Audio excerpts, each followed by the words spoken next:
la asambleísta Patricia Núñez.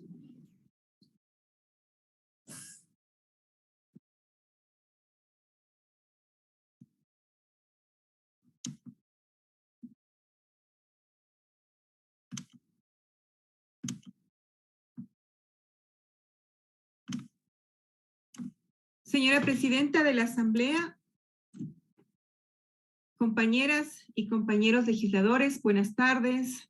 Ayichichi, Shugnapaita Kupani, Shungomanta, Taita Dios Bendiciacho. El capitalismo salvaje y desregularizado tiene como principio la desigualdad no solo de la estructura social, sino también en el ámbito productivo. El poder de mercado de ciertas industrias que se ha ido fortaleciendo durante los gobiernos del señor Moreno y actualmente con el presidente Lasso, desplazan a las nuevas empresas nacientes, siendo estas micro, pequeñas y medianas industrias intensivas en mano de obra, es decir, desalojan al segmento que más genera empleo. ¿Y cómo las desplazan? De diferentes maneras.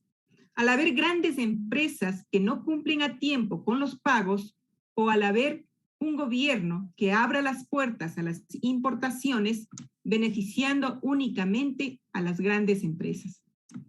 El proteger a las MIPYMES significa apoyar a un nuevo tejido productivo, apoyar el incremento de productividad en el país, pero sobre todo apoyar al empleo, cosa que sabemos que el actual gobierno no lo está haciendo, ni en el sector público y mucho peor a estos segmentos más pequeños del sector privado. El modelo económico del señor Moreno y del señor Lasso benefició y aún hoy sigue beneficiando solo a pequeños sectores. El aumento del precio de la gasolina, del diésel, la eliminación del ISD para este sector, el aumento del precio de los alimentos y otros productos de primera necesidad afectan de manera sustancial a los pequeños emprendimientos y sobre todo afecta al sostenimiento de pequeñas y medianas empresas. Es que al final de cuentas, la receta que aplica el Fondo Monetario Internacional incentiva a la salida de capitales, lo que nos lleva a tener problemas de liquidez que afecta, entre muchos otros sectores, a las MIPYMES al intentar solventar los gastos administrativos y costos operativos para su supervivencia. En la descripción de motivos de esta ley se indica que en el Ecuador, según cifras del Instituto Nacional de Estadísticas y Censos del 2017, las MIPYMES representan el 99.55% del sector productivo del país. El segmento de mayor participación, como nos explicaron, de las microempresas son el 90.78%, seguido de las pequeñas empresas con 7.22% y las medianas con 1.55%, siendo las áreas de servicio y de comercio los sectores en donde se concentra la mayoría de las actividades desarrolladas por este tipo de empresas.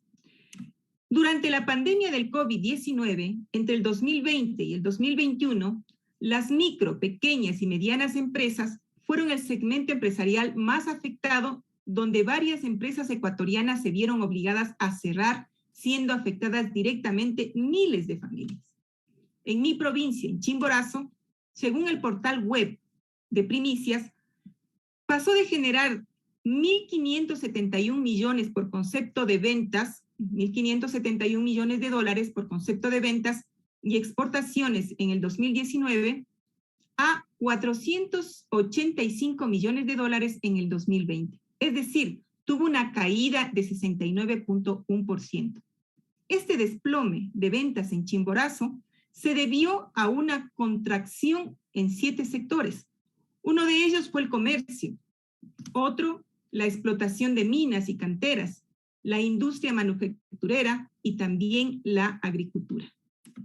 Debo recalcar que durante el gobierno de la Revolución Ciudadana incentivamos a las MIPYMES, nuestros principales proveedores en uniformes, desayunos escolares, indumentaria, entre muchos otros. Ellos eran los principales Este segmento, pues sabíamos que quienes en verdad mueven la economía, quienes en verdad promueven el empleo, son las pequeñas y las medianas industrias. Colegas asambleístas y ciudadanos que nos escuchan, en los distintos medios de comunicación debemos estar conscientes que las MIPYMES generan un porcentaje importante de empleo, el 48.18%, dentro de lo que es el sector industrial. En este sentido, la tarea fundamental del gobierno debería consistir en crear incentivos que permitan generar empleos y no disminuir los mismos. Si bien, de acuerdo al artículo 1 del proyecto de ley, esta ley tiene como objeto desarrollar un marco de protección para las personas naturales y jurídicas calificadas como micro, pequeñas y medianas empresas respecto a los plazos de pago en sus operaciones comerciales y dentro de plazos justos. Esta propuesta de ley regula uno de los grandes problemas que afectan directamente a la MIPYMES, pues al regular los plazos para el pago de obligaciones en su artículo 3, efectivamente ayuda a aliviar los problemas de liquidez. Sin embargo, este articulado debe ampliarse, pues no es lo mismo aplicar plazos de pagos a MIPYMES que producen bienes de larga duración a otros que producen bienes de consumo altamente perecibles o de corta duración. Estas necesitarán plazos mucho más cortos, pues los flujos de caja son diferentes en las empresas que producen estos bienes.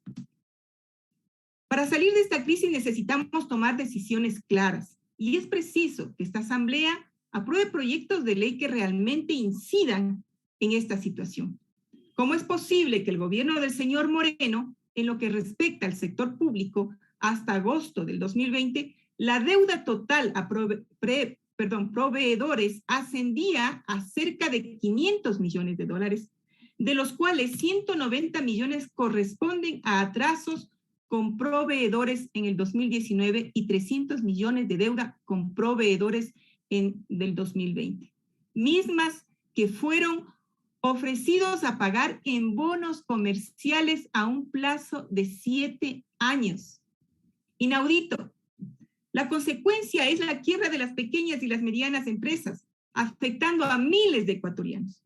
¿Cómo podemos esperar una respuesta de las empresas privadas si el mismo gobierno es el que da mal ejemplo?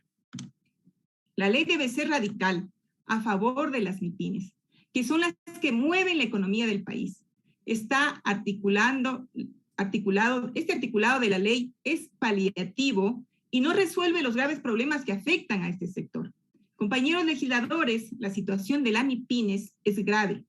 Es urgente dar respuestas radicales y no solamente conformarnos con medidas tibias que de pronto no van a cambiar el problema de fondo. El presidente Lasso debe encarar esta crisis con responsabilidad, pues el Ecuador saldrá adelante cuando volvamos a creer en el potencial productivo de nuestra gente, cuando el gobierno apoye las políticas productivas, no a quienes ya tienen garantizado su cuota de mercado, sino a aquellas industrias nacientes, pequeñas y medianas, que son el motor productivo de nuestro país. Muchas gracias, señora presidenta. Hasta aquí mi intervención.